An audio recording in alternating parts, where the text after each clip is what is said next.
I wish you say Zionfelix Medru a University of Cape Coast campus. Mene a Akusia Sapama of UTV. Yes, and ye drew a UCC campus na at the Febina ebetimi akoso ewo hase. Adakabre and so abepim ewo UCC hano on Zionfelix omu edin kumo say mpanyfo say etimi abepim ewo UCC na abrante in occasion enche bia Zionfelix mene no interview na no na ene Bema yaw amponsa mafo oda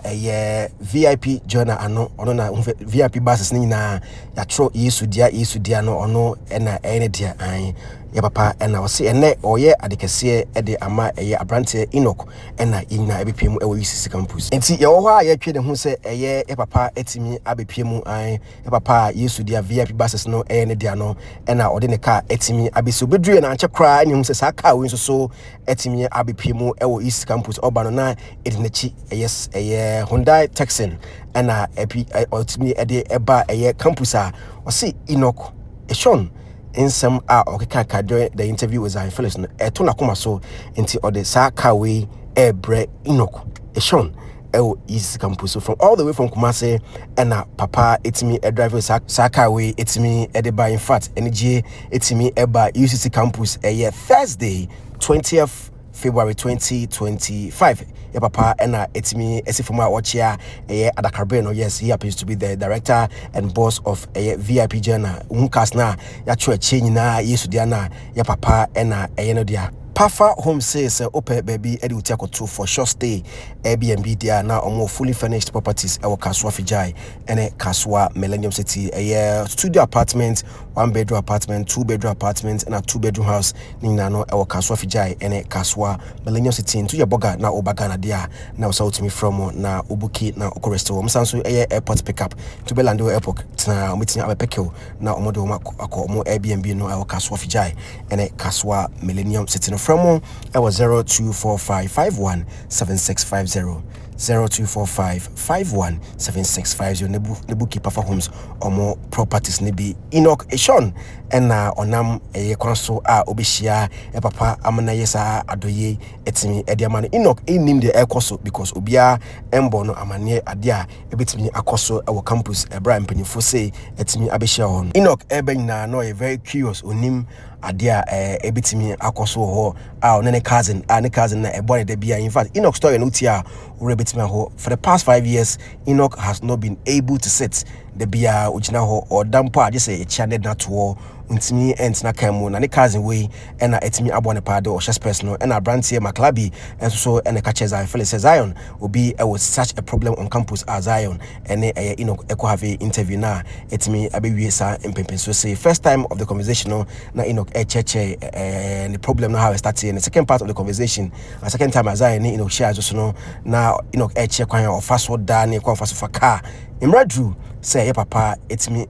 adoye no ema Enoch na car no na yede eba no na papa etimi ade ama Enoch car no de abusua efepa papa ayade na mama yampre no nyame enhia papa wo adefefe wetimi aya ama Enoch because Enoch de bia offer dropping because untimi fa trotro de bia offer dropping so 60 Ghana cedis and above no tia ababedru and I'm also thinking abedru I say amane na ye twan some bobu say bi mommy what say bi okay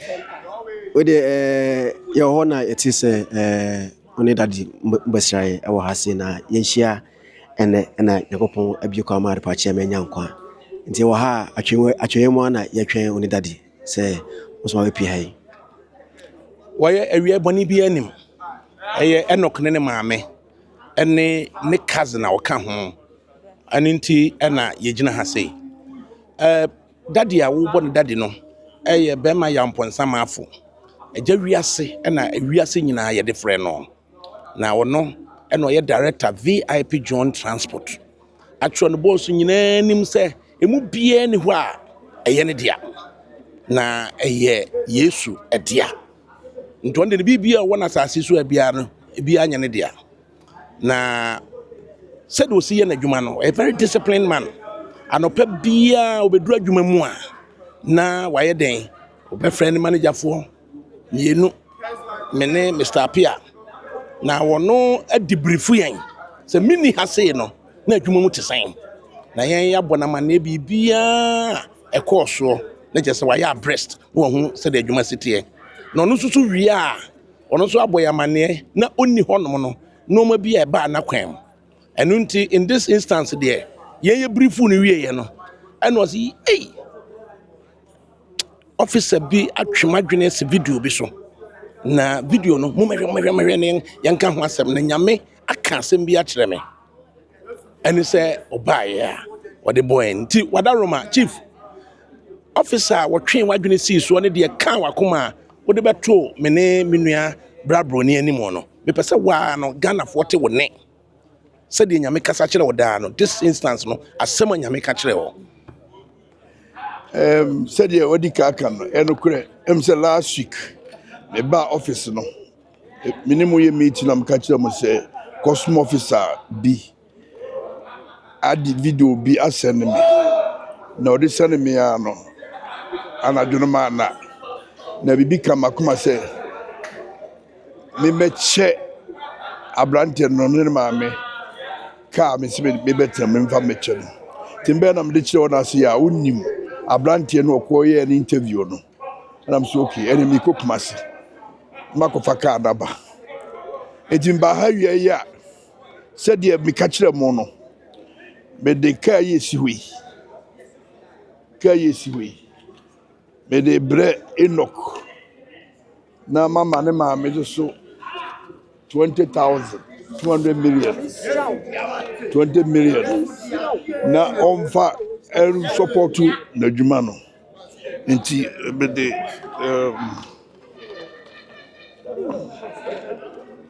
car papers nie car support check rusini check woriskano ɛyɛ wo dia fa support w'adwuma ya me nso nhyira sɛ watimi ahwɛ akwara no wote nyame bɛka ho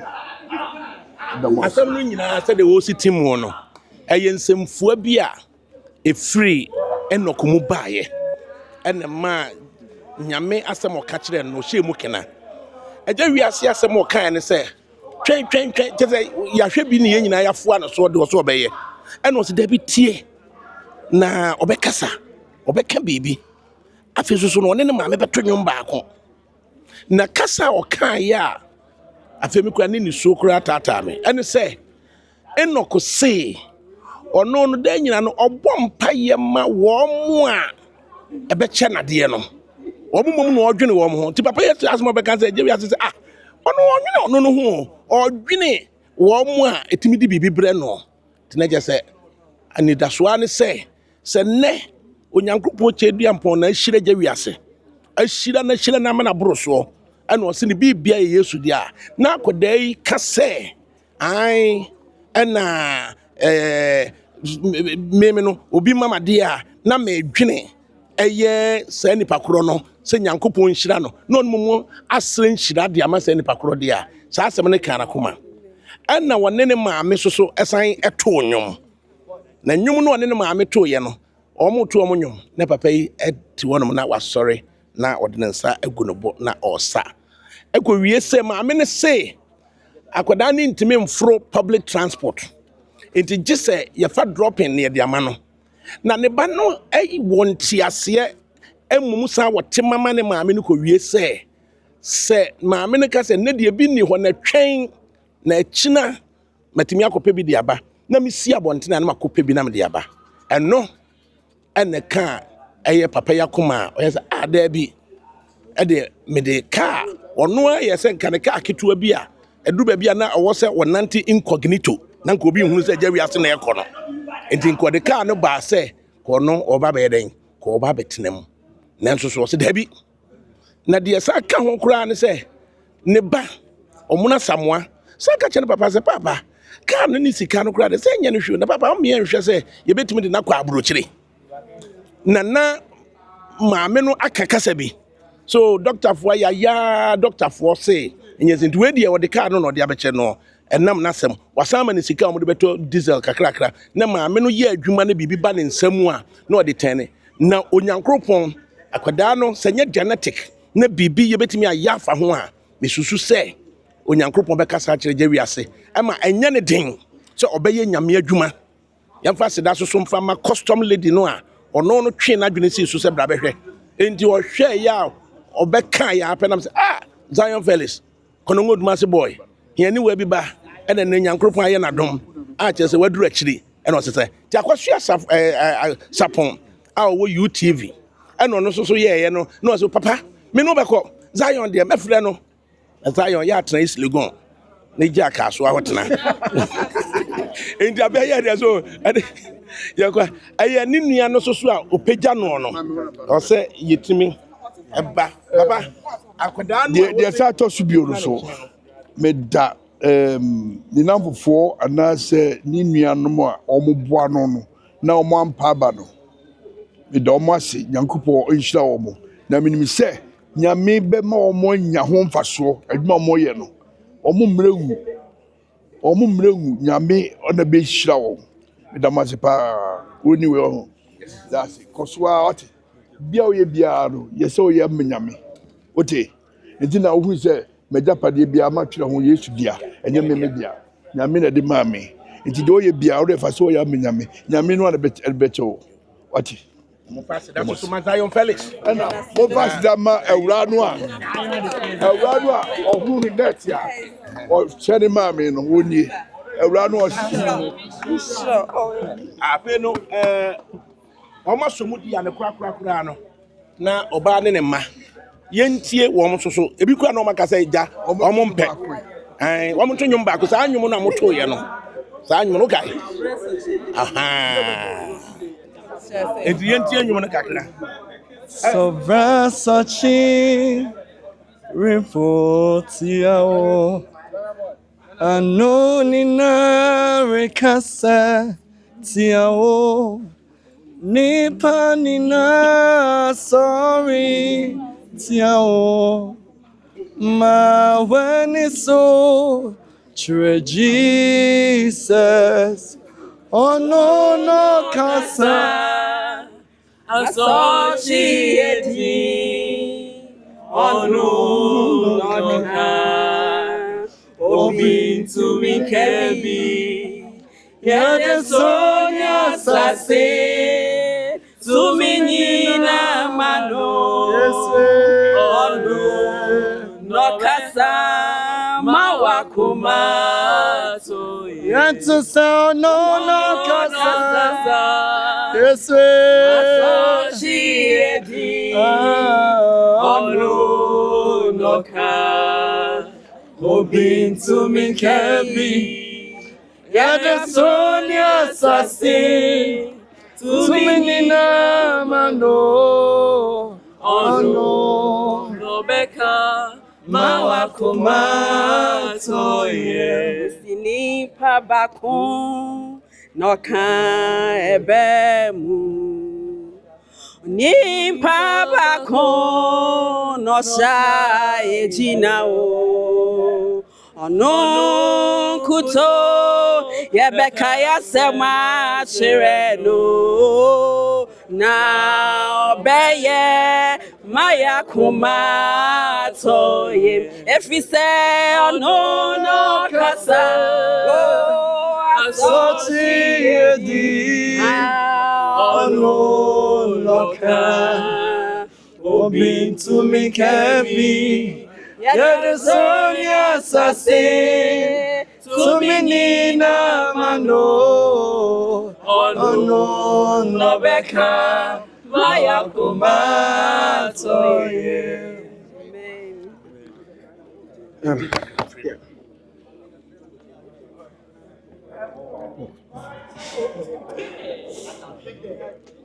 Mijina ha medo bibia se na makada nyame nhiro bibiara wana wotum boy mpo hono wentum wamboa na so dan na wakam won paibom wana wo from washamazan wana wo from wakawonin kwashe samje tram da be ma maybe dream ama hyem ho zan mama bibiara mbuma bom me don woni na se na zama kan da nyame nhiro bibiara in fact Menyuanda. And Cameroon University, my mindset was to come, achieve my goal, and leave. Now, so maybe in Pomuncha first semester in Rizanyamia Yadoso. Mijina Hara, the mother was a baby. Sandamandan, Jin, the midday home. Christo mother was say, Miss Yamisho Bibiara, our Jesus' name. Amen. Pasha misumi wa ha mijina me teme benechi yada nyame ase won pempendo nyame zin bedu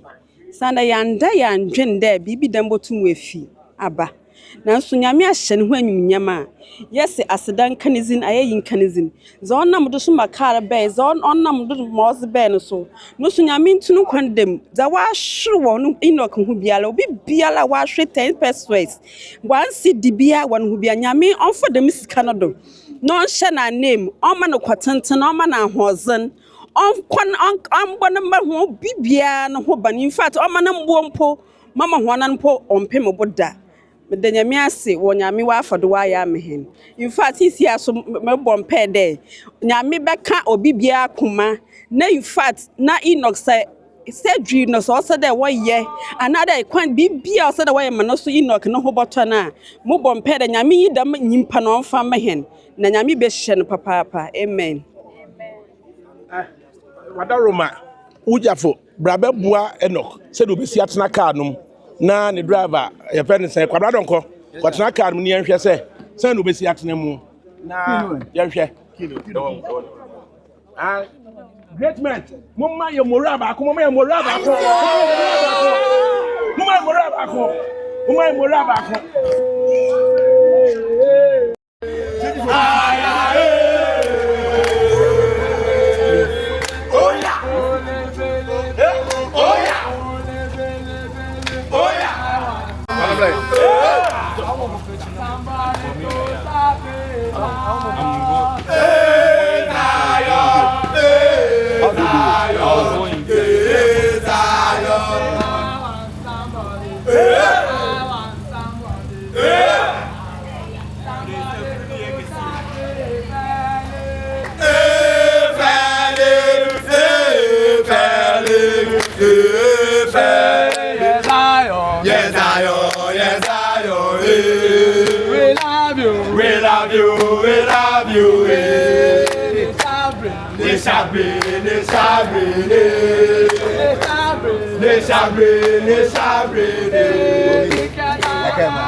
enti adefefe a ye papa bema yaw ampon samafo a wiase nyina efe no eje wiase ono ena be hu VIP bus bia atwe de etwe Yesu dia no ene dia no ena ode saa ka we etimi ama Enoch ewo University of Cape Coast ewo Central Region yes car no ena ye pakese won blue Hyundai Texan and a Texan and a Hyundai we can Hyundai beautiful car and Enoch etimi enya a bit me abwa ne dada up and down because they be offer dropping at times kwampono and drivers ne ebi empesa ombefano because ebu ha untimi embu sit no entum wa monhwe how Enoch edakam. This is how Enoch like anytime he is traveling. He also boost it netum cars ne bo ha yentimi embu sit netum enije na ahye Enoch mano because on one kasa etimi enya ne car. Say fortunately for Enoch so ne ma me drive into for now there ne ma me say obe drive no be che Enoch sika and also ewo he say the Enoch mame and a bit driving for the meantime as the search for driver obetimi aka Enoch ho na ometimi akọ up and down nyame ensha ejawiase wo adefefe waye ama Enoch Eshon level 100 student of a year University of Cape Coast after Zionfelix no interview or brantia untimi entenase there be for the past 5 years ontenase da there be adesa ogina ho anasa oda ho oda so oda 2 hours spent na no na me ya I was say utimi sorry ogina ho for some time before so obetimi atenase one cousin and ada ne da utimi eboa no ema no etimi bia all the interviews are on Zionfelix TV obetimi akohwe Enoch story no na wososo wetimi esho bia film no timi hu Enoch the condition. Thank you very much. Let me share say Felix publishes this interview no so aba Enoch Eshon emwa na ode adekama kaba we etimi amano enya ka nko osanso de 20,000 Ghana cedis e de ma mesa ono so onfa enhye adwuma bi ase.